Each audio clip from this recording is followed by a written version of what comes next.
I have the test here. This is what it looks like. This is actually one I did earlier.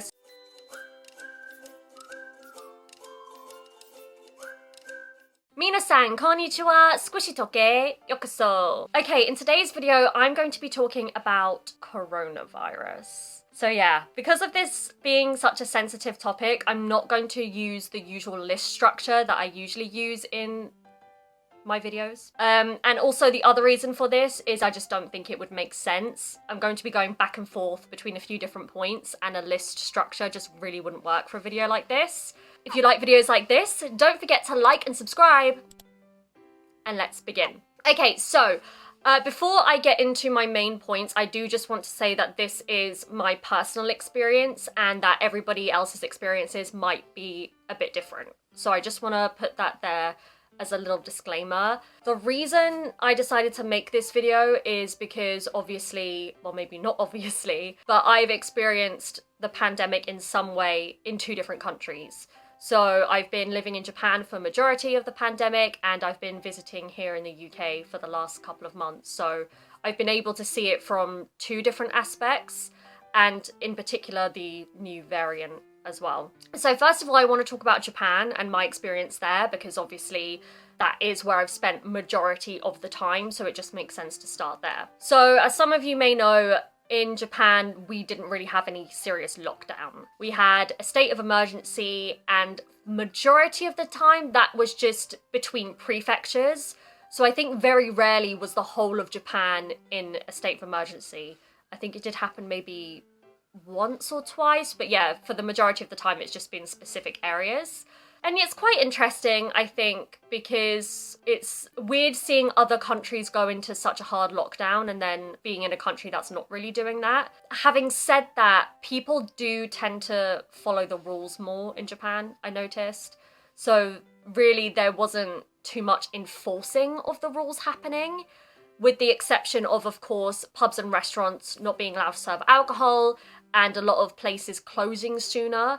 I think those were the only rules that were really enforced. Other than that, not leaving the prefecture and wearing a mask and social distancing, I think most people just did that anyway without really having to be forced to. Yeah, which is really, really interesting actually. I think as soon as the pandemic broke out, even before the government were telling people to put on masks, people just did that in Japan anyway, which is really, really great. And you hardly ever see anyone without a mask on, which I love. It makes you feel a bit safer, I think. So yeah, it was interesting for me as well, because I would have family members calling me from the UK, telling me how lucky I am that we weren't in a lockdown and it must be business as usual in Japan. And I guess in some aspects we were really lucky because we weren't locked inside of our houses. But there was definitely damage still done by the state of emergency. A lot of businesses had to close, a lot of people lost their jobs. And I think, yeah, it was just really tough still. It's a weird one, isn't it? Because would a lockdown have been worse? Maybe, but how are we to really know when we didn't experience it? So yeah, it was definitely different from what was happening in the UK. And yeah, I don't know which way is right. I think that's something else that's pretty important to mention. Every country has their own way of dealing with this situation. You know, nobody expected this to happen, so I think there's no rule book and no right way of handling things.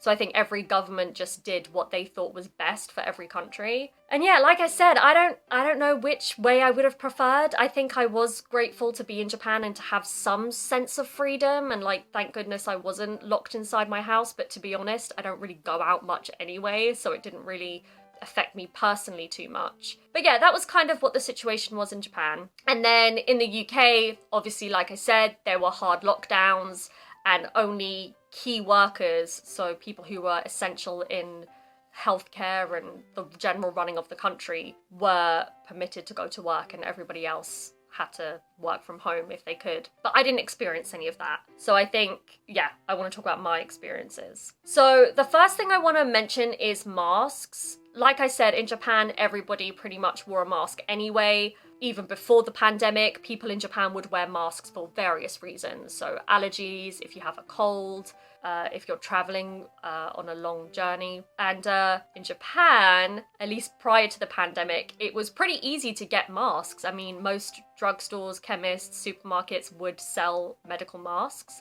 In the UK, that's not the case at all. Unless you're a medical professional, you probably had never worn a mask in your life. So when the pandemic hit, I think to wear a mask was a bit of a struggle for some people because it's just a new thing here. And even now, I think, because for many reasons, people maybe aren't as used to it, the government did have to say, you know, wear a mask and wear a mask if you can, basically. And a lot of people did follow that, definitely. So since I've been in the UK, things have been a bit weird. It's not been completely fine. Obviously, when I first got here, my timing was terrible and the Omicron variant had just started. And the government was really going back and forth on whether there should be a lockdown. And in the end, they decided not to. They decided instead to do Plan B, which is something that I hadn't seen in Japan. In Japan, it was nothing and then a state of emergency. Well, not nothing, it was obviously wear a mask and social distance, but everything was kind of normal and then it would just go into a state of emergency.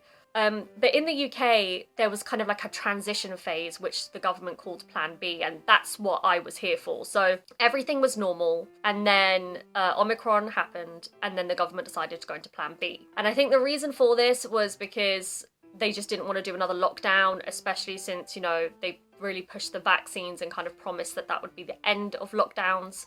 And also Christmas, and last year people were in lockdown for Christmas, and I just think the government didn't want to go through that again.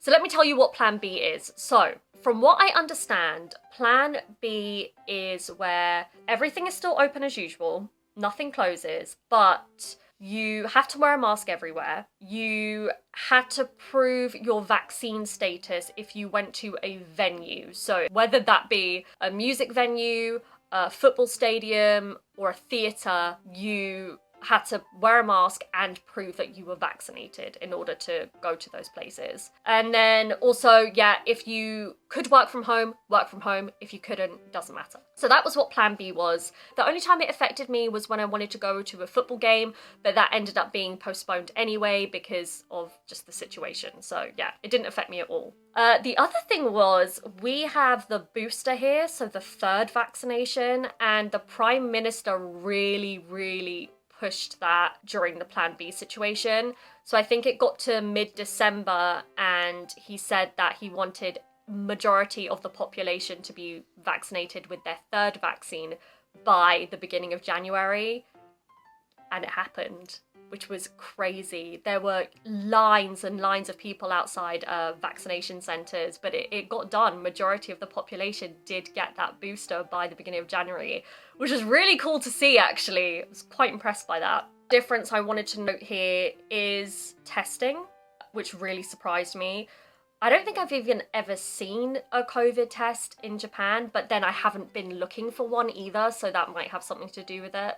But in the UK, they're free. So you can get them from the government website, and I have one here to show you in a second. So if you've never seen one before, like I hadn't, I'll show you. And yeah, this is a lateral flow test. So you get the result within 15 minutes. I think you can also get a PCR test for free, but I think it's not as easy as getting a lateral flow test for free anyway. So yeah, the lateral flow test, you get a result within 15 minutes, which is super useful because if you have to go and meet with a group of people, and if you have to go meet elderly people or sick people, you know, disabled people, you can test yourself before you go, so you know you're negative and you're not putting anyone in danger, which I really like. And also, there's no assuming. So there's no getting sick and thinking, oh, it's probably just a cold. Well, now you can test and see if it is just a cold, because I think that's also quite dangerous if you think, oh, I've got a cold, and then you go outside and turns out it's not, it's actually COVID. So I love that it's so easy to get tests here. And again, that's just my experience. So somebody else might find it really difficult, but for me, it's been pretty easy. So I'm pretty grateful for that. So before I show you the test, I do just want to say, I don't know which system works better. I really don't. I've never had to prove my vaccine status in Japan unless the only time I had to do it was when I was coming here to the UK. And I don't know. I really don't know which I prefer. I mean, I don't know. I don't know if there's a right way of dealing with this situation. I don't know if I prefer being a lockdown or if I prefer the state of emergency. I really don't know. And like I said, I think every country is going to do things a different way. And yeah, it's a tough situation for everyone, I think. I think that's the main point I really want to get across. Just because, you know, in Japan we didn't have those hard lockdowns, it didn't mean that it was any easier than the people that were in lockdowns. And I think it really depends on who you are as a person as well. Like for me, I'm quite introverted. I don't really like going out too much. So if I was in a lockdown, I don't think it would bother me that much. But I know some people definitely found it really, really difficult, and actually the state of emergency method maybe would have suited them better. Would a state of emergency method even work in the UK? That's another thing. I'm not sure that it would. I think there are a lot of factors that come into play in order to ensure that that situation works. But yeah, it's pretty tough. I don't really have a solid conclusion for this. This is just one of those topics that I just think, I don't know. I just wanted to do this video just to kind of talk about the differences, just in case you weren't aware, and hopefully I've done an okay job doing that. But yeah, anyway, I want to show you the tests. Okay, so this is what you will get in the post when you order a COVID test. It looks like something like this. I think there are different brands. I could be wrong, but this is the one that we've been getting a lot whenever we order. So I'll show you what's inside. So the first thing I want to show you is this. So this is the swab that you put into your nose, and you literally circle it around your nostril 5 times on your right side and 5 times on your left side. Once you've done that, you put it into this little, I don't really know what to call this, but this little container, and you can see it has a small amount of fluid there. And you just circle the swab in this for 30 seconds, I think. And then you put this little lid on it here, and then you squeeze it onto the test. I have the test here. This is what it looks like. This is actually one I did earlier, so this is negative. So you can see that there's a red line next to the C, which is the control line. And then if you're positive, there'll be a red line next to the T. So you can see that I'm negative. So you just squirt 4 drops of this fluid onto the little square on the bottom and wait 15 minutes, and that's how you get your result. So yeah, it's pretty clever. It's super, super useful, and yeah, it's kind of life-changing in a way. I want to say that's how you do a lateral flow test. That's how I do my lateral flow test. I think different tests maybe have different instructions, but that's pretty much what the instructions for mine was. That is it for today's video. Let me know your thoughts in the comments section below. I know this is a little bit of a sensitive topic, but yeah, I just kind of wanted to share my experience with you guys. And anyway, I hope you enjoyed this video. Thank you so much for watching, and I will see you in the next one. Bye!